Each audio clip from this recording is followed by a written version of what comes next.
konsultatsiyalarni soatiga pul oladilar. Blogerlar BMW yoki inomarkalarda yurishadi.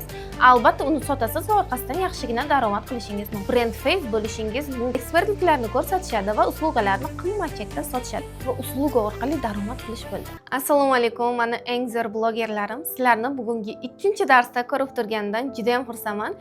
Keling, darsni boshlashdan oldin o'zimni tanishtiray.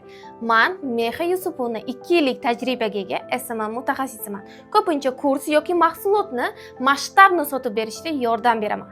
Oxirgi qurilish sohasidagi kesimda 1 yil ichida 350 dan ortiq uylarni sotib berishda yordam berganmiz. Bundan tashqari Fotima Ahmedjanovani seminar va kurslarini ham biz tashkil qilib sotib berganmiz.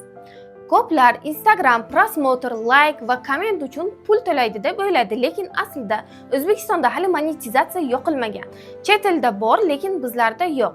Lekin Instagramni o'zidan katta daromad qilsa bo'ladi. Masalan, o'zimni kesim Fotima Ahmedjanova 1 yil ichida bir nechta xonadon o'zlariga sotib oldilar Instagram bloglari orqali.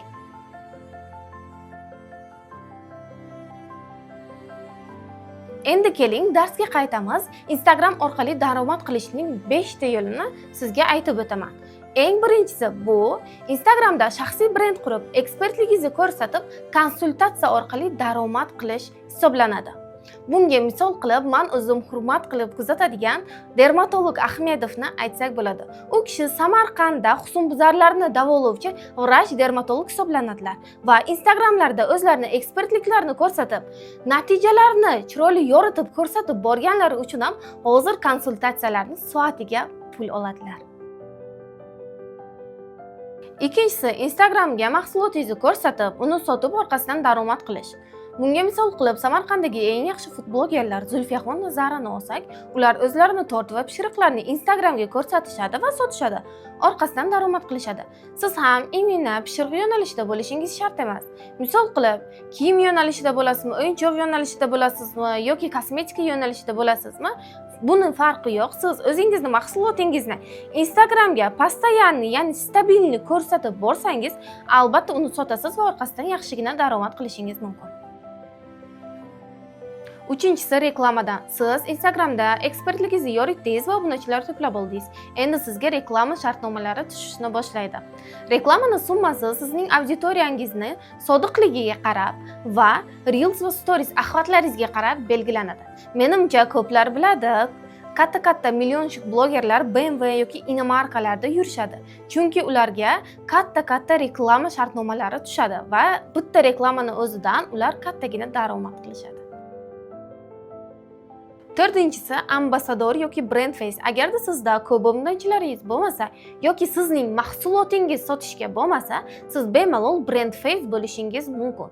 Bunga misol tariqasida Samarqand shahridagi Feliza yoki At-Alika do'konlarini misol qilib olsak, ularda brand face bor. Brand face sotuvchi degani emas, balki o'sha brendning yuzi hisoblanadi. Beshinchisi, usluga orqali daromad qilish. Bunga misol qilib SMMchilar, mobilograflar, targetologlar, tikuvchilar, pardachilar, kosmetologlar, barcha beauty sohasidagilarni olsak bo'ladi. Ular o'zlarini Instagramda ekspertliklarini ko'rsatishadi va uslugalarni qimmat chekda sotishadi. Agarda siz ham shu yo'nalishlarda bo'lsangiz, albatta Instagram sahifangizni yurg'izing va sizda klientlar soni ko'payadi. Bundan tashqari, uslugangizni bemalol qimmat chekda sota olasiz. Demak, sizlar bilan bugun Instagramdan daromad qilishning 5 ta yo'lini o'rgandik.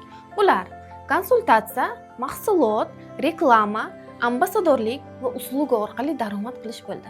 Men sizlar uchun bundanda katta darslik tayyorlab qo'yganman va uni seminarda sizlarga bermoqchiman. Seminarimga qabul Telegram kanalimda ochilgan. Seminar haqida batafsil ma'lumot olmoqchi bo'lsangiz, unda adminga bog'laning. Admin linkasini men Telegram kanalimda yozib qo'yganman. Hammangizni seminarda kutib qolaman.